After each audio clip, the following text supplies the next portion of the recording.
Hello, sir. I'm all future sir. So, एक quote याद आ रहा है कि small minds discuss people, medium mind discuss events and great mind discuss ideas.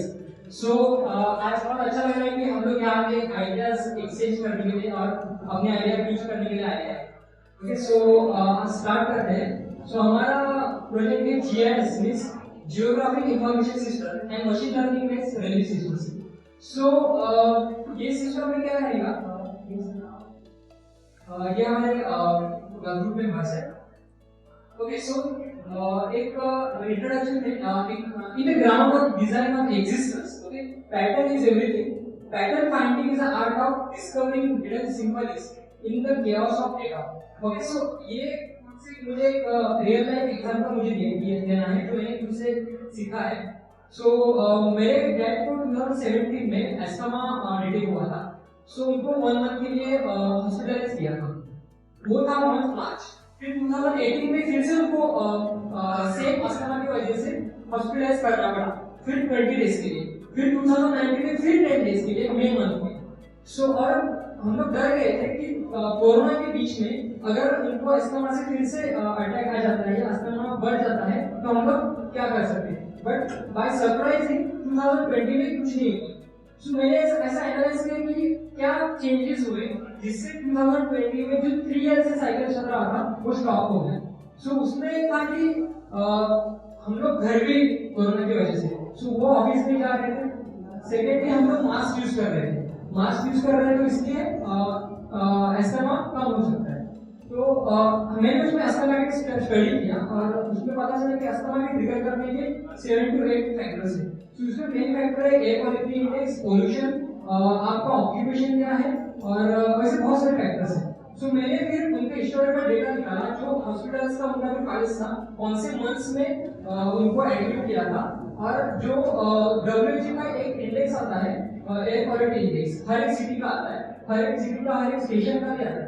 So IMD का भी सेम इंडेक्स आता है. सो मैंने उनको जिस मंथ में एडमिट किया था वो मंथ का डेटा और एयर क्वालिटी इंडेक्स का डेटा एनालाइज किया और मुझे एक पैटर्न ध्यान में आया कि एयर क्वालिटी इंडेक्स या PM2 लेवल जब 200 के ऊपर जाता है या 150 के भी ऊपर जाता है तो ऐसा में ट्रिगर हो जाता है.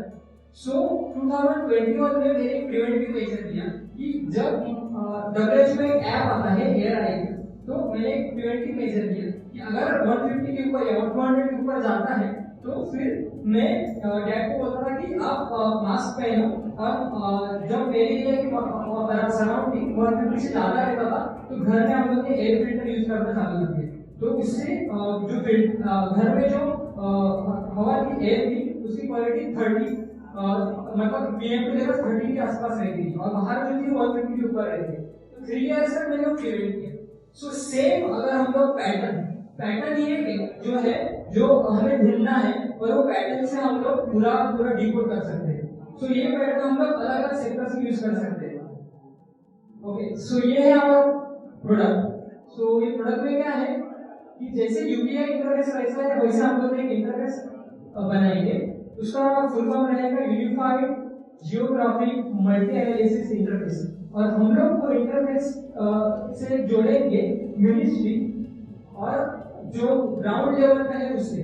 सो आशा वर्कर्स एंड हॉस्पिटल्स को हम लोग जो डेटा है वो जीआईएस जैसे गूगल में हम लोग मैप करते हैं पर्टिकुलर डेटा को, वैसे एक डेटा को हम लोग पर्टिकुलर पेशेंट का डेटा रहेगा. अगर उसको डेंगू हुआ है, एस्थमा हुआ है तो कौन से एरिया में रहता है वो हम लोग जीआईएस से मैप करेंगे.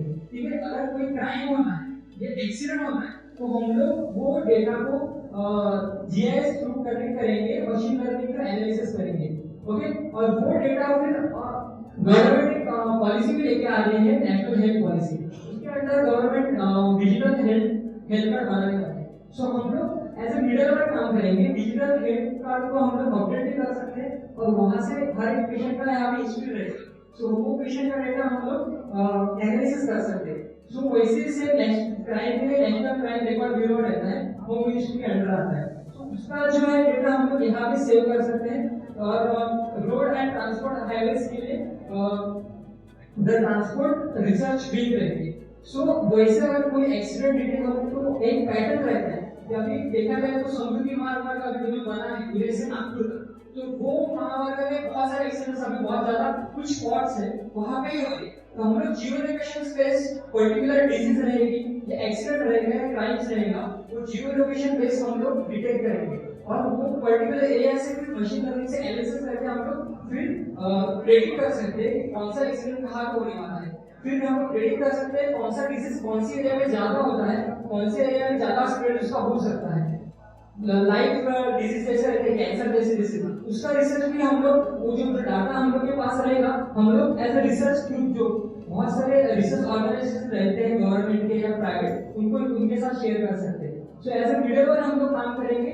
सो नेक्स्ट जो है ये डिटेल में कैसे काम करता है वो मेरे नेक्स्ट कलीग अभिजीत आपको बताएंगे। हाय शास, गुड इवनिंग एवरीवन। तो जैसे कि इसमें मेरे कलीग ने बताया कि ये कैंसर और अस्थमा के लिए आता है। जैसे कि आपने यहाँ बहुत सारे डिजीज है, सम डिजीज आ रहा है सीजनल डिजीज, ये बारिश कर रहा है तो टाइफाइड, डेंगू वगैरह, मलेरिया, बहुत सारे डिजीज होते हैं। लास्ट 3 इयर्स में 32,000 लोगों की डेथ हो गई ड्यू टू डेंगू और मलेरिया, जो कि वो डेटा अपने को मिलता है बस गवर्नमेंट के साइट पे। गवर्नमेंट के साइट से मिलता है, उसके ऊपर प्रिकॉशंस क्या है, प्रिवेंशन क्या है, कुछ भी नहीं है। तो हम लोग क्या करेंगे, जैसे कि मेरे कलीग ने बताया कि जो अपने ग्राउंड लेवल पे वर्कर्स रहते हैं, आशा वर्कर्स वगैरह, they are going to help us, we are going to take data from them and we are going to combine all the data on the monthly basis or the seasonal basis, and we are going to share that data to the government and the local body. So what dashboard we are going to create it. So on that we are going to update that data based on analysis, so that coming years they have the amount of data so that they can predict that in the certain location or certain region there is a cause that due to this rainy season in certain location the disease like dengue is going to increase. So before the rainy season they are going to run the awareness program so that they can reduce the number of people or number of patients they are increasing during the seasonal disease. So this is what the diseases are, and we can say about the cancer and HIV. These are also the diseases. Cancers, like you know, in Boulder there are the atomic plants, and you can also see the chamber. There are also the atomic plants of the BS and everything. The people who are living in the food areas, they are not being the patients, or they are not having from this environment. The people who are living the locals, they are getting the causes of this, like air pollution. The industrial revolution is happening. It is good, but it is also very harmful for the local public. So based on that, the data we are taking from the hospitals and the local bodies, and we are going to analyze that data so that they can know. So if like in Boulder, the atomic, just because of atomic plant, the cancer patients are increasing. So government comes to know due to this, these people are facing the many problems. So they can relocate the people or they can take the prevention. The further information will be given by the next is higher. Thank you Abhijit और thank you Rishikesh. जैसे कि हम लोग ने देखा कि ये जो एप्लीकेशन है जो हम लोग डिजाइन कर रहे हैं यूपीआई के साथ, ये ओनली फॉर डिजीज के लिए नहीं है। ओके, ये ओनली फॉर डिजीज के लिए नहीं है, ये हम यूज कर सकते हैं एक्सीडेंट को प्रिवेंट करने के लिए भी हम इसको यूज कर सकते हैं। जैसे मैं आपको एग्जांपल देता हूं कि हमें कभी भी कोई एक्सीडेंट होता है तो उस लोकेशन पे लेकर एफआईआर करते हैं। एफआईआर में आप बेसिक मेंशन चीज करते हैं कि एफआईआर में आपने किस रीजन से आपका एक्सीडेंट हुआ, उसमें रीजन मेंशन करते हैं कि उस एफआईआर में कि किस वजह से आपका एक्सीडेंट हुआ, कहां पे हुआ। तो हम ऐसे ही पर्टिकुलर लोकेशंस के डेटास को ऑब्जर्व कर सकते हैं, एनालाइज कर सकते हैं कि उस पर्टिकुलर लोकेशन पे किस रीजन से एक्सीडेंट हो रहा है। जो हमें लाइटिंग की वजह से एक्सीडेंट हो रहा है, या वहाँ पे रोड अच्छी नहीं है, या वहाँ पे बीएमसी वर्कर काम नहीं कर रहे। तो ये सब का हम लोग डेटा को एनालाइज कर सकते हैं, और इस एनालाइज करने के बाद जो डेटा हमारा है उसको वीकली या मंथली उस डेटा को हम लोकल बॉडीज को शेयर कर सकते हैं। जैसे बीएमसी हुआ या जो और भी कोई टाइप्स जो वर्किंग करते हैं उनको हम डेटा को शेयर कर सकते हैं, जिससे हम ये कर सकते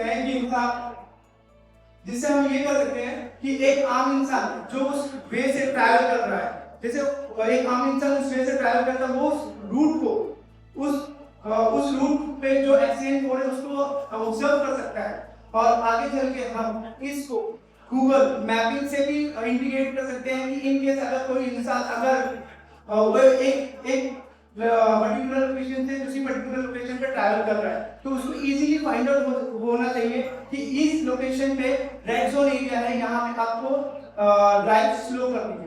इससे आप अपनी एक नॉर्मल एक्सीडेंट होने से बच सकते हैं। बाकी फर्दर डिटेल्स